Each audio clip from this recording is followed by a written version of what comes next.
And now, from God's Unchanging Word Studios in New Orleans, we are pleased to bring you news, nuggets, and insights with today's host, Tom Carey.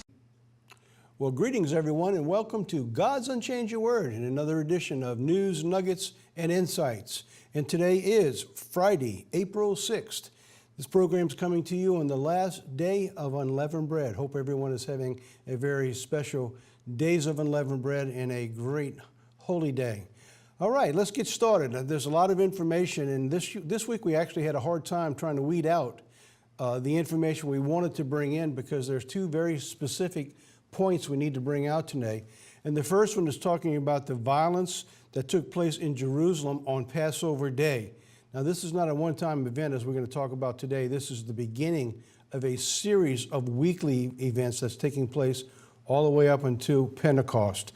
The second we want to bring in ties that event into Turkey, which we promised last week we're going to get back into today. So we're talking about Turkey, the Syrian war, and we're going to show you how this is morphing itself into not just the Syrian war, but a war of the region, which brings us into some biblical prophecy. And then we're going to begin talking about, on God's holy days, the Feast of Weeks, which we're going to begin laying the foundation for today, which we have plenty of time to talk about, being 7 weeks before we lead into Pentecost. But before we actually get into those two events, let's talk about something that just took place that we have been talking about off and on for over a year now. We're talking about the violence from the Muslim community and the knife stabbings.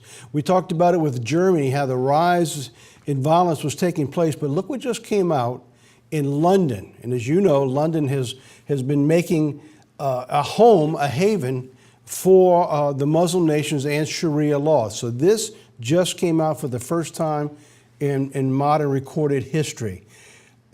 London passes New York City in murders for the first time ever.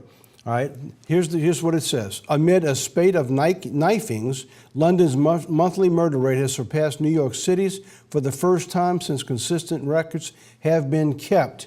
15 died in London in February, the Independent reporter compared with 14 in New York City the same month. In March, London saw 22 fatal stabbings and shootings compared to 21 in New York. Now, for the longest, New York City has surpassed by quite a number in murder rates. Now we're seeing on a consistent basis, London is surpassing the murders in New York City, which has a much higher population. But here's the thing. It's knifings and stabbings, which is the main focus of the Muslim terrorist group. And that's what we're beginning to see across Europe. And now you're seeing it in London, and they're beginning to make excuses for it, for these type of violent behaviors. So I wanted to bring that to your attention because you're going to continue to see that taking place with an escalating power across Europe and in any nation that allows the Muslim community to be isolated and continue to bring in Sharia law. So now, this is what the mayor had to say as a result of these knifings. London Mayor Saki Khan, which of course you can understand is a Muslim, said he was deeply concerned by the latest figures in knife crimes, and he doesn't say why. If he was honest, he'd have told you why in this report, in the capital, but insisted that London remains one of the safest cities in the world. Well, I don't know. From what we've been seeing with the bombing and terrorist attacks and things that's going on, people need to be very careful when they head to that city. So here's what you have going on in London. We're going to keep reporting on this as we go through. Now we want to do one more piece before we actually get into those two focal points today. Back on the radar is the doomsday clock. It's moved again. Now, we talked about this in a quarterly December 2017. In that quarterly, we featured it on the cover, and in an article inside, I wrote a lengthy article about the doomsday clock and all the things that are taking place around the world that are bringing us much closer to a doomsday scenario. So now the doomsday clock being moved to just 2 minutes now. It was moved to 2.5 minutes when we reported in December. The following month in January, it was moved to 2 minutes. Said the world is closer to nuclear annihilation than at any point since the first hydrogen bombs were tested in the early 1950s, says a group of scientists who are monitoring global tensions. So here's their 2-minute clock that they come out with. And here's what they said. The Bulletin of the Atomic Scientists announced today that it has moved the doomsday clock to 2 minutes before midnight, citing North Korea's recent test of missiles and nuclear weapons and the world's lack of progress in confronting climate change. Here we go again. Doomsday with nuclear and what else? Climate change. Because we're not dealing with climate change, we're moving to Armageddon, which reinforces what we've been talking about for a long time now, is that the end of the world has nothing to do with climate change. It has to do with the repercussions of the curses that God laid upon mankind for its sins. So now that's pretty much all we wanted to bring out here, because we wanted to bring it back to your attention, put it back on your radar to begin watching, because every time you begin to see a scenario of a catch-all, a basket of all the excuses in the world, they're coming back down to climate change. Because there's no way to confront that. There's no way to prove it or disprove it with anyone. They just want to make a point, say this is the way it is, and if you don't agree with it, then it's your fault. So that's what we're looking at right here. So now we're going to have a meeting with, in all probability, between President Trump and President Xi of North Korea. So now we're going to wonder now if they will move the clock back to 2.5 minutes, if the negotiations are favorable and everyone agrees to slow down the nuclear proliferation in that region. So we wanted to bring that out and close this segment out with that question to you. Let's talk about now the focus for this week in the Passover violence in Jerusalem. It was quite extensive if you didn't pay attention to it. Now, what we're talking about here is we're talking about two events that clashed in Jerusalem on the Passover day over in Jerusalem, March 30th, 2018. It was also called the Palestinian Land Day. And for those who don't know what Palestinian Land Day is, it is a day that they have set aside to pay homage to 6 people who were killed, 6 Palestinians who were killed back in 1976 in a riot on taking back of land when Jerusalem was being taken over by the Israelis during that scenario of time. Well, 6 of these people who were killed on that particular day is when they set aside every year to honor what they called Palestinian Land Day. This year, it has been escalating to even more and a greater problem. On Passover Day, okay, let me back that up here. All right, on Passover Day, all right, what was going on for the first time is that the Sanhedrin with the new Temple Mount was given permission to actually slaughter its animals openly near the wall, near the Western Wall. So that brought in a lot of tension from the people over there as those outside the gates and those on the inside began to clash with one another as they went through the sacrifice. I'm going to talk about that now as we go forward. 2 weeks before the actual event here, this is a report by the Jerusalem Post on April 2nd. All right, so here it comes out, it says that 17 dead and over 1,000 injured after the Palestinians clashed with the IDF on the Gaza border. And I believe they have brought that up to 1,400 people now who were injured. They began, as this checkpoint shows, they began closing the border and checking people coming through as much as 2 weeks earlier before the actual Friday 30th march.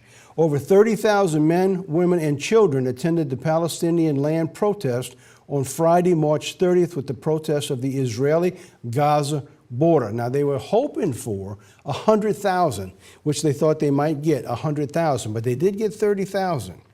Now, at the same time, all this is going on the outside of the gates, throwing rocks, and of course the Israelis actually using their weapons, tear gas, and then the Palestinians using the Molotov cocktails, throwing rocks, and there was even some reports of weapons being fired from their side. All this is going on the outside. On the inside, near the Western Wall, by the Temple Mount, here's what was taking place. The Temple Mount activists planned Passover sacrifice near the Western Wall, which of course the Palestinians say is an abomination to them. So the activists for the rebuilding of the temple on the Temple Mount held their annual reenacting of the Passover sacrifice at the Davidson Citadel. It's the archaeological park next to the Western Wall in the old city of Jerusalem. That is as close as they can get at this point. Eventually, they want to be on the Temple Mount. So eventually that's what they're working toward. So we see that they was able to sacrifice a couple of the animals in a ceremonial type of the old Passover of the Old Testament. All right, the Western Wall blessing. At the same time, this is all going on at the same time in the same general area to give you an idea of the multitude of the tumult that's beginning to take place every single year. Now, what I've put up here is just one picture. So if you can see that, we'll put that up. Pull that up full screen. And let's leave that up for just a second. That gives you an idea of all the people coming into the Western Wall area. They had to take time and take turns being able to go in there. All right, so all that's taking place on the same day, and this led into, this picture was actually taken on Monday, all right, for the blessing of the wall. But this is going on all weekend long over there around Jerusalem. All right, so now tens of thousands of Jewish pilgrims made their way to the Western Wall of Jerusalem, Old City, on Monday for a twice-annual blessing ceremony event that was held under heavy police guard. All right, so now involved with all of this, I've got written up right here, in case you missed it, is the U.S. ambassador to Jerusalem, David Freeman, took part in the Jewish ceremony as throngs were made for the traditional Passover pilgrimage. So now, all of this is continuing to escalate every single year, and the U.S.'s involvement is growing. All right, it's getting more and more involved as we go, and the Temple Mount continues to build. They're making all the equipment that they need. They're building the places to slaughter. They're just waiting for a chance to build a temple. So when you see all this escalating, you know that what we're looking at is getting close to the scenario of Luke 21, where you're going to see armies beginning to surround Jerusalem. What you're looking at here, the violence could break loose. Suppose a terrorist literally got into the middle of this crowd and blew himself up, or several of them. Suppose they stationed themselves around these walkways and around that wall. Who knows what would take place? Now, what you're not being told, I think I have some of this because I did a lot of research on this past week. But if I don't have it, let me mention here, and if I did, I'll mention it again when I get to it. What we're not being told is that of the terrorists who were involved at the fences, at the fence line, who were attacking the Israelis, so to speak, with the rocks and the Molotov, of the 17 who were killed, 10 of them were known Hamas guerrilla fighters. They knew who they were. So these are the people who are stirring the people up to continually confront Israel so that there is no peace in the region. 10 of them were literally known guerrilla terrorists for Hamas. And they're the ones who are leading this charge to bring about the instability. So now, why is the Palestinian protest so important for us to understand? This Land Day, it was also tied into what was called the March of Return, right? The March of Return tied in with the Land Day. So now you have the Land Day, the March of Return. You got on the inside, you got the Sanhedrin, you got the building of the temple, you got the slaughtering of the animals, and all of this is growing. And then you get the blessing of the rabbi on the Western Wall, and you see masses of amounts of people just pouring into Jerusalem. This year was more than it's had in a long, long time. So now, why is this so important? Let me show you now what's actually taking place. This is from Gatestone. Gatestone made these statements in the April 2nd article they put out on the web. Based on statements by the Hamas leaders, the March of Return campaign is not about improving living conditions of the Palestinians in the Gaza Strip, nor is it about finding ways to resolve the humanitarian and economic crises in the Gaza Strip. That is what we are being told in the West. That's what all this is about, is to improve their living and their economic lifestyles. From their own people, they're saying this is not what it's about. He goes on to say, the mass protests are aimed at forcing Israel to accept millions of Palestinian refugees as the first step towards turning Jews into a minority in their own country. The next step would be to kill or expel the Jews and replace Israel with an Islamic state. Did they expect that the Israeli soldiers to greet them with flowers? So here's the question. Why would Israel greet this, what's going on, while the West is saying all they're trying to do is get a better lifestyle? That has nothing to do with it. The ultimate goal has been and always will be is the eradication of Israel. That has been the goal of Satan, by the way. From the beginning of time is to eradicate God. As he said, he would be ascend to the highest and he would be like the Most High. In fact, he said, I will be greater than the Most High. This is just the beginning of the March of Return, as it's called. So now let's go on and talk about the March of Return and why we need to understand this. On March 30th, an attempt by tens of thousands of Palestinians in the Gaza Strip to infiltrate the border with Israel launched a 6-week campaign of mass protest. All right, this is important, a 6-week campaign. It ties in directly to the Feast of Weeks. Directly to the Feast of Weeks is what we're looking at, of all this being tied into. It is called the March of Return. It's organized. This is the people who organize it. Hamas, Islamic Jihad, and other radical Palestinian groups. Now, someone's got to tell us how any of that, if you're being honest on the news, how any of this has to do with a better lifestyle and economic living. Look who's running these protests. This is just a new way that they have found a way to gain the sympathy from around the world to their cause of peace, when it has nothing to do with peace. Was the march a success? Well, it depends on who you ask. This might surprise you because, well, it surprised me when I found this. This is from the Jewish News Syndicate. So now, was it a success? Depends on who you ask. Now watch this report. This is going to floor you. April 2nd, 2018, Jewish News Syndicate. Was the Palestinian March of Return a propaganda success for Hamas? If you think Vermont Senator Bernie Sanders is a reliable barometer of international opinion, then maybe the answer is yes. Over here in America, Bernie Sanders, along with many of the left-wing radical Democrat people and the liberal media, are promoting this entire event is a milestone of hatred toward Israel to gain support from everybody as the anti-Semitism continues to rise. Look what Bernie Sanders has to say. On Sunday, Sanders illustrated the vast difference between the Trump administration and the left-wing Democratic Party when he tweeted his support for the march, as well as his criticism of actions by the Israeli Defense Forces at the border. Here's what he said. The killing of the Palestinian demonstrators by Israeli forces in Gaza is tragic. It is the right of all people to protest for a better future without a violent response. Now that just, I read that. It's like, how in the world can anyone honestly speak to themselves with a clear conscience and put their head on the pillow and think that you're actually telling the truth?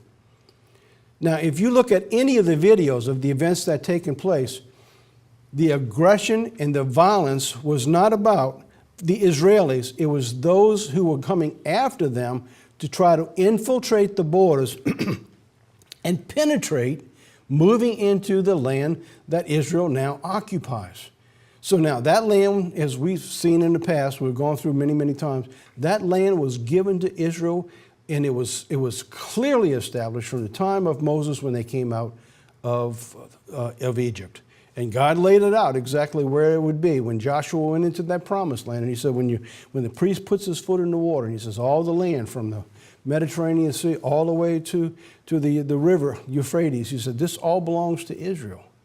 And that's why the Palestinians work so hard at trying to remove it, because anything that belongs to God, they want to take it away. This is being supported by the people here in America, these protests. And they're believing that these are peaceful protests, just like you're seeing over here in America. They call them peaceful protests, all these protests that are taking place without a violent response. So ask yourself, if someone's throwing Molotov cocktails, shooting weapons, throwing rocks, How do you have a peaceful response to that? There's no way to have a peaceful response to that. As always, the media, the left wing, radical, I just call them radical because it's totally against what God says, are continuing to promote a way of life that is totally against God. Now, this is beginning to rise around the world, so it's gaining support. It's got many, many fingers that are feelers that are out there that's going on. This is just one of them going on, the March Return. Here's the nuggets that I want to bring out of this. And in every one of our programs, what we try to do is take news that is relevant to biblical prophecy that affects your life and mine as we go through that. Here are the nuggets that I want to pull out of this. Then we're going to take these nuggets and tie it into the second segment with Turkey in just a moment. Here's the 3 points. First, this protest is to be 6 weeks and is linked to conclude. Look where it's going to conclude. It's going to conclude with the 70th anniversary of the State of Israel. That's the point of completion, the 7 or 70. They're going to build these marches and these protests every single week. So every single week, keep your eyes out for the news, because I believe we're going to begin to see, as we get closer and closer to the end of those 6 weeks, a protest going on during the growth of this 6 weeks period that's going to conclude around the protest of the 70th anniversary of Israel. Second, it's tied into the move of the U.S. Embassy to Jerusalem. Now, that hatred of this is going to lead us into the second story that we're going to talk about, our second focus, tying in Turkey and what's going on to this one event. Now, you don't see a lot going on right now, but I'm telling you, behind the scenes that I'm about to show you, there's a tremendous amount going on, because this has brought about such hatred in the Muslim nations around the world that they'll be considering now for the first time, actually what they have talked about for a long time, but they're actually considering building a multi-nation army to be able to fight Israel. And third, it's tied into the OIC meeting, which Turkey held late December, that was held by President Erdogan back late December, called the OIC, which we're going to talk about. These 3 points that you're seeing now, these are the foundations and the reason why you saw that escalation beginning to build, what's taking place. All of these events, they're spiritual. They're spiritual in nature, and they're biblically prophesied that they're going to come. Now, here's the last point of what's going on here, of the march. The March for Return. So the Land Day mobilization taking place under the slogan, the Great March of Return, and the breaking of the siege in Gaza comes as a massive popular response of all the attempts to liquidate the Palestinian cause, particularly what they call the schemes and the attacks of Trump-Netanyahu alliance. So they're beginning now to try to find a way to put a siege around Israel, around Jerusalem, and break this alliance between President Trump and Netanyahu, with full participation of the reactionary Arab regimes, especially Saudi Arabia, the Palestinian leftists, and their comrade Khalid Barak. Now, this is the guy who's talking about this. He went on to say, given the strength of this mobilization, where hundreds of thousands of Palestinian refugees streamed toward this march. Well, he wrote this before they actually had it. They did not get hundreds of thousands yet. But there's a real possibility, if this thing gains momentum, they may have that before the end of the 6 weeks, or by the end of the 6 weeks, when the United States began to move its embassy into Jerusalem. That particular time, you may see a tremendous amount of protests, fighting, and even many terrorists blowing themselves up or blowing up buildings in that area. This could be a very tumultuous time that we're moving into over the next 6 to 7 weeks. He went on to say that it is clear that where the Palestinian armed resistance is strong and in place, the political movement and the popular mobilization and participation is also strong. So what he's saying is that we're going to begin marching by the hundreds of thousands now.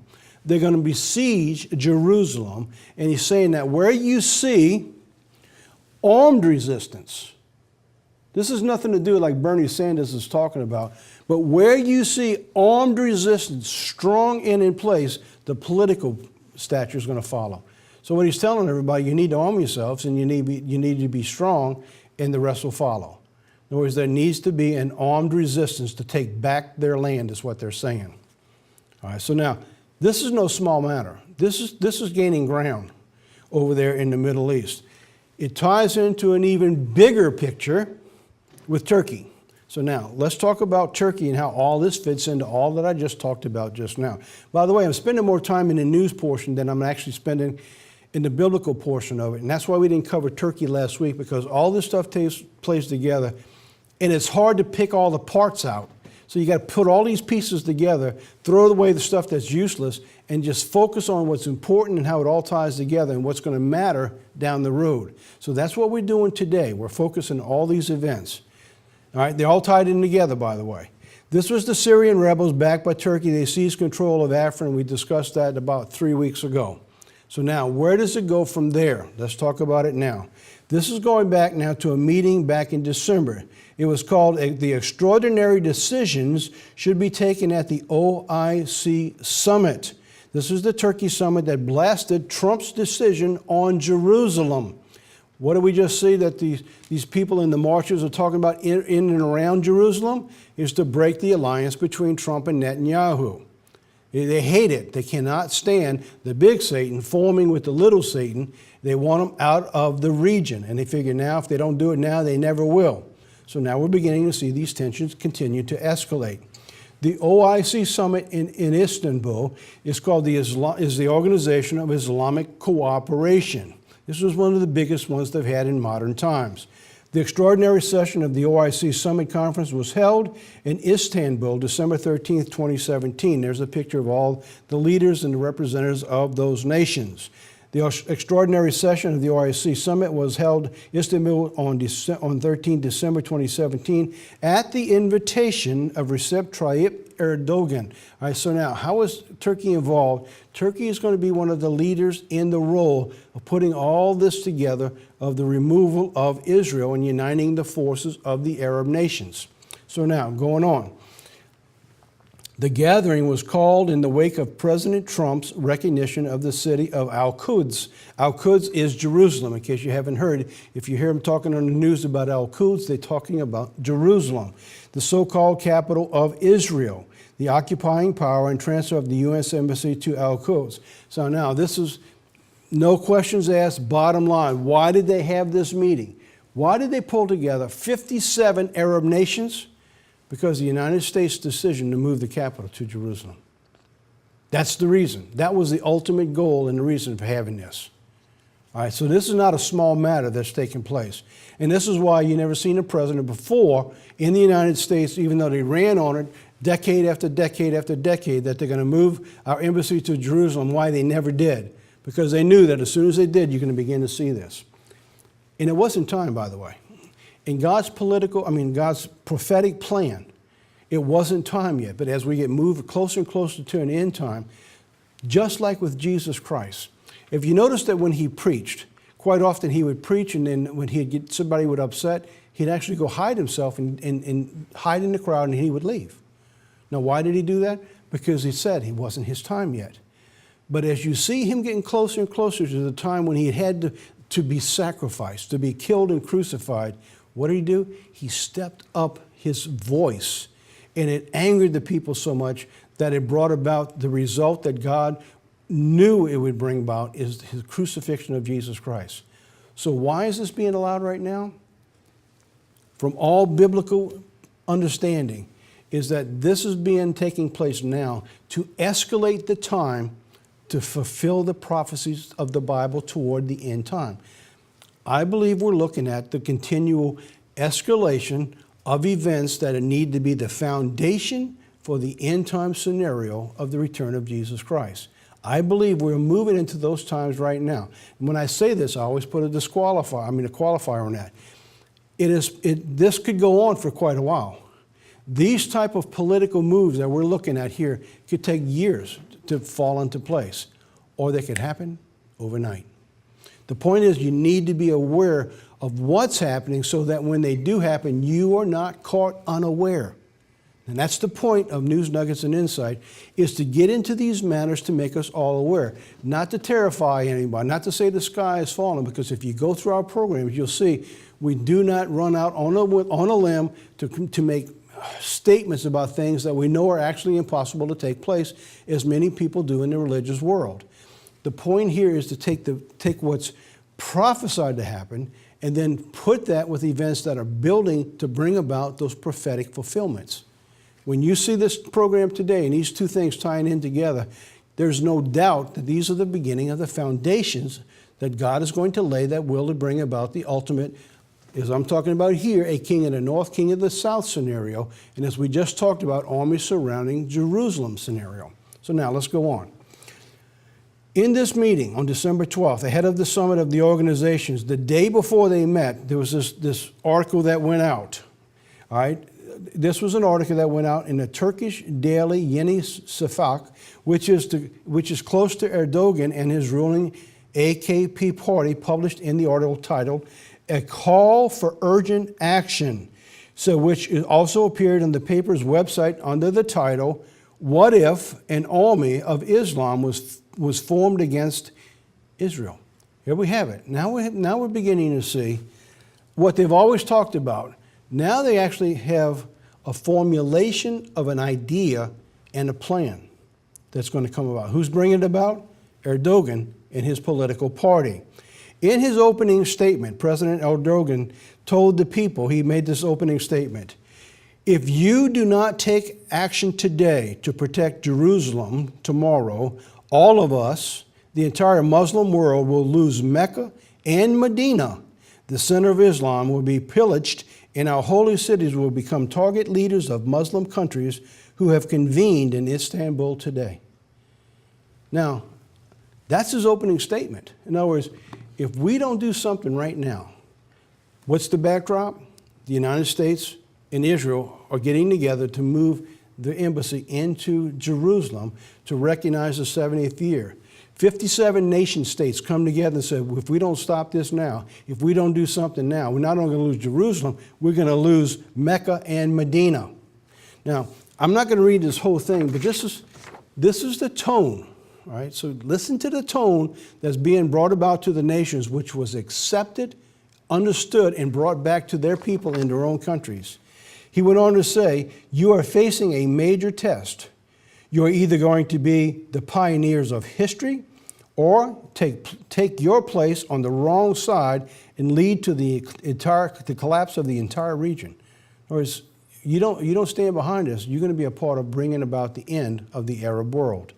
Today, you are obliged to make a decision for our countries, our people, our geography, our sacred values, for our past and our future. You are obliged to give hope, to show an honorable path. You are obliged to make the decision that will relieve our hearts from the pain we feel for Jerusalem. You are obliged to draw a path so that the waves of the Western invasion, again, the United States, targeting our region can be combated to show that our people, that they're not alone, to lead and to start a march with strong steps. Now, what is the march? It's the march for the land. It was the march back. We just covered that little story. So that little march is taking place for the 6 weeks to the time that brings us up to the move of Jerusalem was being founded and established by 57 nations, the Arab nations being headed up by Erdogan in Turkey. So now, this is not just a chance that's going on. This is a call. You've seen the call that took place with Hitler.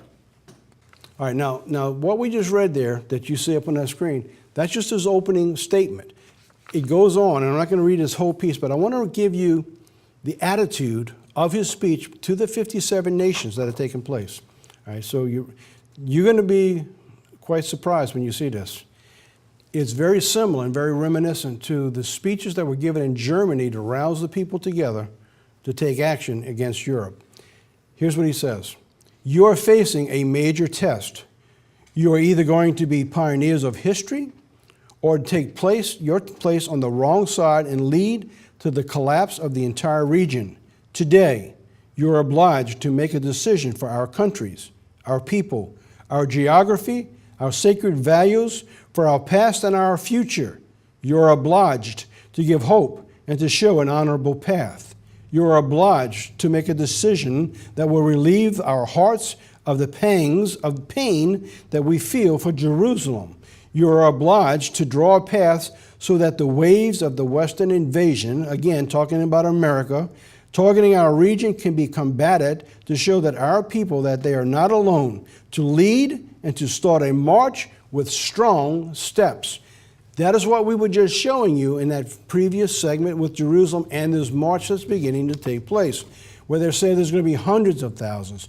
Before this is over, I don't know where it's going to end at this particular junction. He goes on to say, leaders of Muslim countries, you are obliged to speak up in a powerful voice that will spread in waves throughout the Muslim geography spanning the Atlantic and the specific shores that will reveal the strength of the region. You are obliged to feel the spectacular strength and to take decisions accordingly. It says you are obliged to take action against the occupation of Jerusalem. The occupation of Jerusalem. They honestly believe that. It's an occupied land that belongs to them. It says one of the most sacred centers and symbols of the Muslim world. Against it being made the capital of Israel. You have to make a decision that will protect Jerusalem, bravely announce these decisions, and make military and political preparations to protect Jerusalem. So now, this is the opening statement that 57 Muslim nations who came together here began to look at and take back to their nations. One of the things they talked about was establishing a 57-nation member state army called the Army of Islam to besiege and attack the state of Israel. It notes that such a joint army will exceed the Israeli army in manpower, equipment, budget, let me back that up a second, and present statistics to prove this. In other words, we're going to build an army that there's no way that Israel can stop us this time. In Washington, this in the newspaper came out, Turkey's semi-official newspaper, the Yeni Şafak, called the urgent action of forming a 57-nation army of Islam to besiege and attack Israel suggest undoubtedly approved with at least a wink and a nod by President Erdogan. It would signal the possible intent to create the largest military force on the planet, one nearly as large as the total population of the Jewish state. I went ahead and I put this flag up. These are the 57 nations that could be a part of an Islamic army. Why is this important? Well, it's more than just this thing with Jerusalem. See, the Bible talks about in the book of Daniel a king of the south.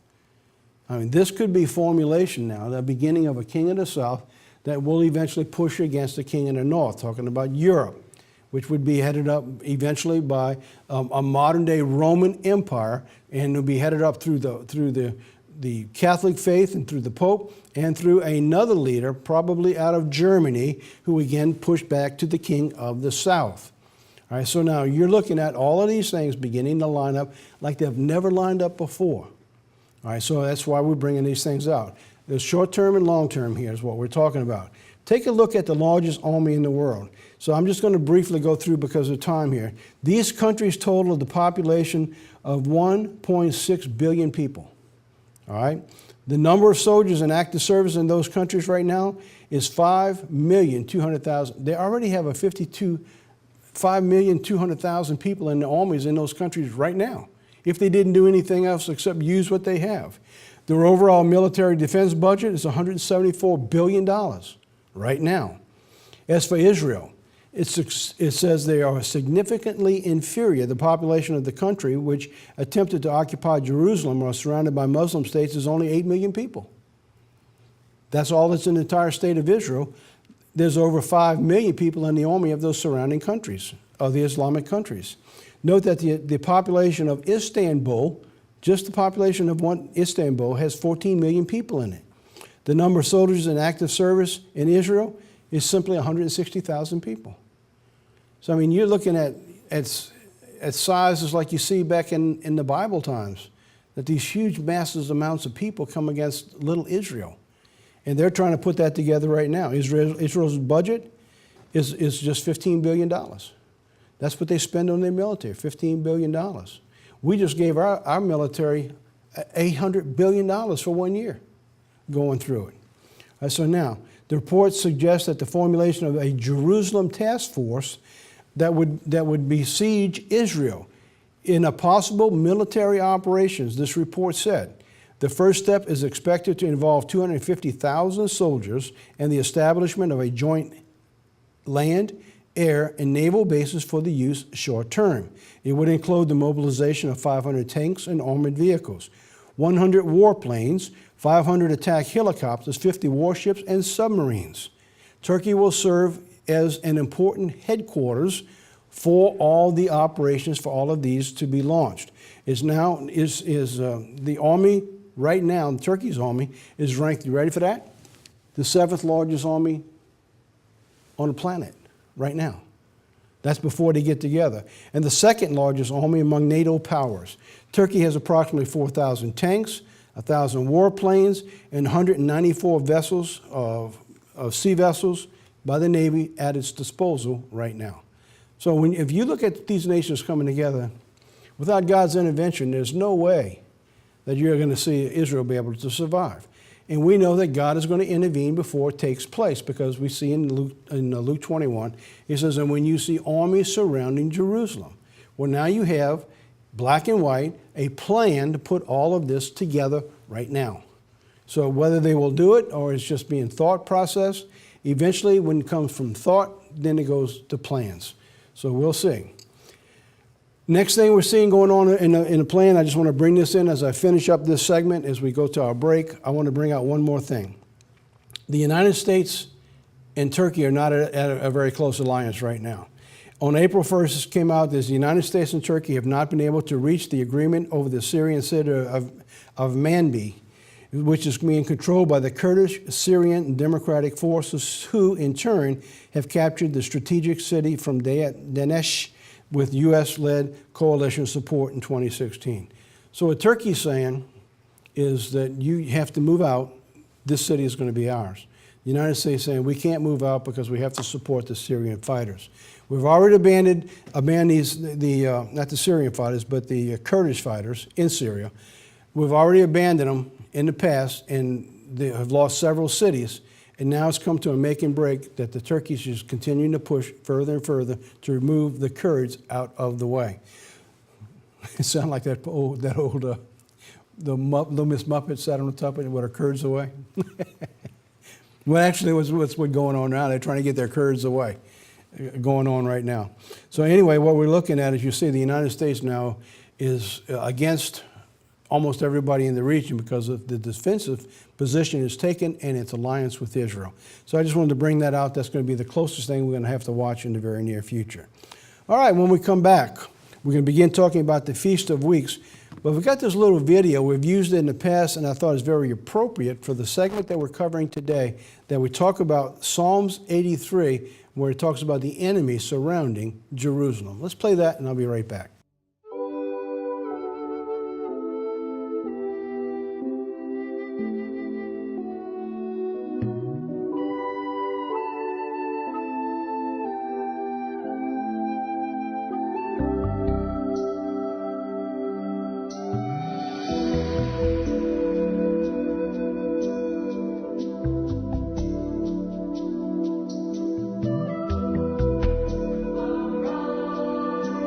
Shine.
Welcome back.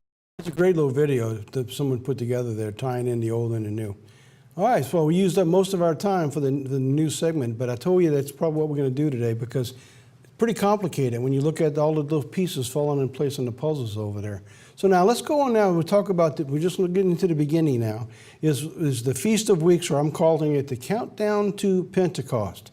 Feast of Weeks, you find the formation or the foundation of the biblical explanation of God for us of this holy day season that we're keeping right now is in Leviticus 23. As all the holy days are, this specific segment covers verses 9 through 21. The Feast of Weeks, it has multiple parts in God's instructions, and it also has multiple names. The Christian world primarily knows it as Pentecost, or the day of Pentecost, which many of the Protestant and Catholic churches still recognize to this day. That's about the only point that they recognize. This day is a multiple part event that begins at a certain point and continues on to something. So I just want to talk about that today now. In Acts 2, it says this, Acts 2 verse 1, "And when the day of Pentecost had fully come, they were with one accord and in one place. And suddenly there came a sound from heaven as a rushing mighty wind, and it filled the whole house where they were sitting. Then there appeared to them divided tongues as of fire, and one sat on each of them, and they were all filled with the Holy Spirit, began to speak in other tongues as the Spirit gave them utterance." So now we're going to go through this in a week ahead to dissect this little verse to see exactly what we're looking at. All right, so what I want to cover today is the beginning of the giving of the Holy Spirit on this particular day. All right, so there's confusion when you get into it, speaking in other tongues, and people think that's gibberish. But as the Bible shows us, it means that they began to understand each other's in other languages at the same time. So now, when the day had fully come, so this is what we want to focus on, the day of Pentecost. Pentecost means Pentecoste, which means 50 or 50th. Right? That's what the term Pentecost means. It's an adjective. An adjective means doing something or being something. And so it means 50 or 50th. When it's used with the term the day of Pentecost, it now becomes a noun. It becomes a noun. Now it becomes the object of something.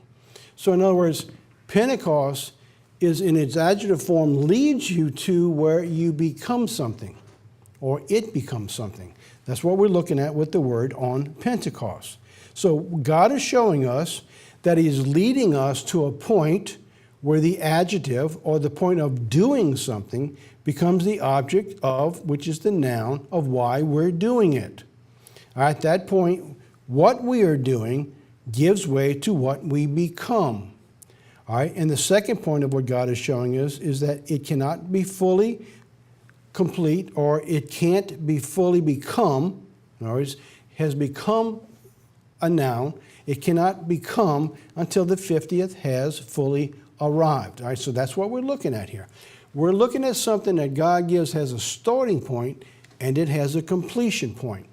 The problem people use today when they only talk about Pentecost, they miss what God has established the full meaning of the foundation of the giving of the law. That was back in Leviticus 23. It is called the Feast of Weeks. And it says you begin counting from, and it brings you to 50. That's what we're looking at here. In other words, you have to do something till you become something, is what I'm saying. All right, so that's what we're looking at with Pentecost. Obviously, the day of Pentecost has fully come and gone, right? We know the day of Pentecost, it's come, it's gone, and people recognize that they received the Holy Spirit. They believed it was a one-time deal, done, it's gone. All right, so now let's have a question. Has God brought us to the fullness of what the day was intended to give? All right, that's the question. Has God brought us to the fullness? All right, so I'm going to leave you with that today. I told you this is going to be a short segment. But I'm trying to get us to understand and think that the fulfillment of what we were looking at in the New Testament hasn't brought about the fullness of the plan. It began in the Old Testament and talks about the time of counting. So when we have to look at the time of counting, we're going to talk about the counting of the weeks. Next week, we'll begin to talk about the Old Testament instructions, the counting, when and how. the giving of the law, the giving of the Spirit, and then we're going to tie it into the plan of God. Now again, there's no way to cover all this next week, so we're going to begin taking, as I said, pieces of the plan and begin explaining them week by week. Obviously, the day of Pentecost is fully come and gone, so we're not at the point of 50. I'm going to be bringing in charts that I've used in the past. We're going to talk about the plan of God for 7,000 years as a day is 1,000 years. We're going to talk about, we're bringing charts on how we began to count and how the days fall and when you begin to count the 50 on the morrow after the Sabbath. And today there's confusion in many of the churches of God. So we're going to bring all of these out over the next few weeks, talking about the plan of God and Pentecost. This we can cut this out. Okay, make a little note when you get to the Spring Holy Days. I don't know how I still had that one in there. Oh, it shouldn't have been spring. I should have just deleted that frame. Okay. All right. So when we jump out of the next one, I'll just go right to this next one. All right. I don't know why this is all still here.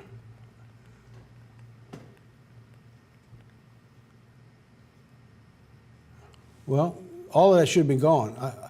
Evidently, I didn't delete it when I thought I did. Okay. All right, so now it's going to go right to this. Okay. All right, so I'm talking about next week, I'll go right to this. All right, well, there you have our little piece of biblical nuggets that came into the program. I knew it was going to be short. Well, we had to spend that time into the news portion because those events are critical that we understand was beginning to take place over the next few weeks. A lot could happen. It could settle down, but a lot could happen and bring about fulfillment that we had never dreamed was going to happen so fast. So now, let's talk about from the home office. We've got great news here. We have a very special welcome. This is a special welcome that goes out to a new international ministry partner, the Church of God in Australia. We've been working with them to help them get a Bible study and just doing some paperwork and some promotion from here. But they're working very hard to try to do their part of getting the word out.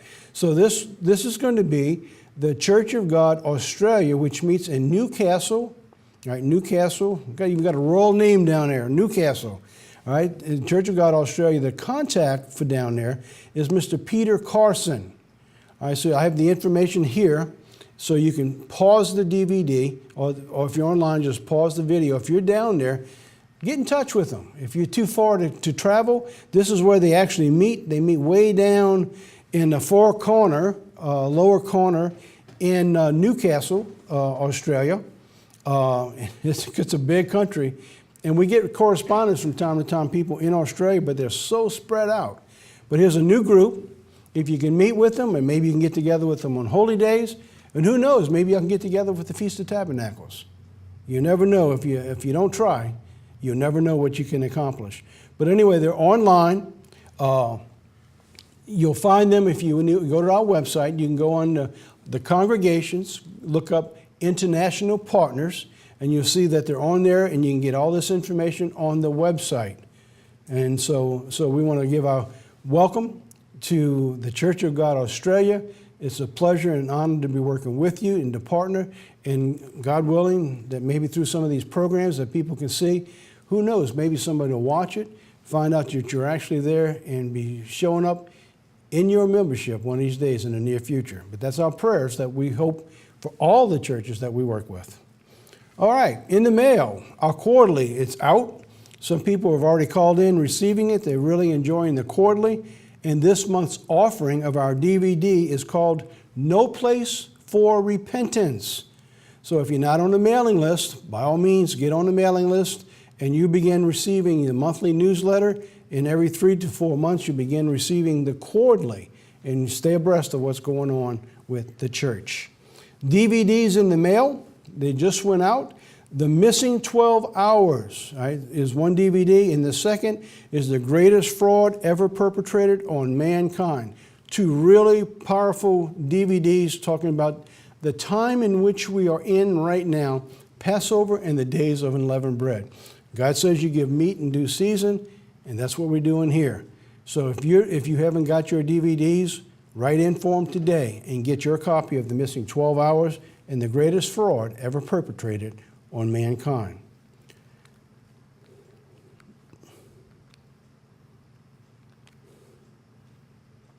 Well, there you have it. There's our news and nuggets for this week. By the way, I know it's a few weeks late, and we mentioned a few weeks ago, but we want to make sure that everybody realizes that you're actually in a new year. God's new year came up a few weeks ago, and we are right now in the middle of the first month. And we actually have a video. It's talking about New Year Unchanged. So let's take a look at this little video, and then I'll be right back to close our program.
Well, there you have it. That's our program for this week. We hope you enjoyed our news, nuggets, and insights. Thanks again for watching it from all of us at God's Unchanging Word. Have a great week. Hope you had a great Days of Unleavened Bread, and that this day, the last day of Unleavened Bread, is very special for you also. Till next week, God be with everyone.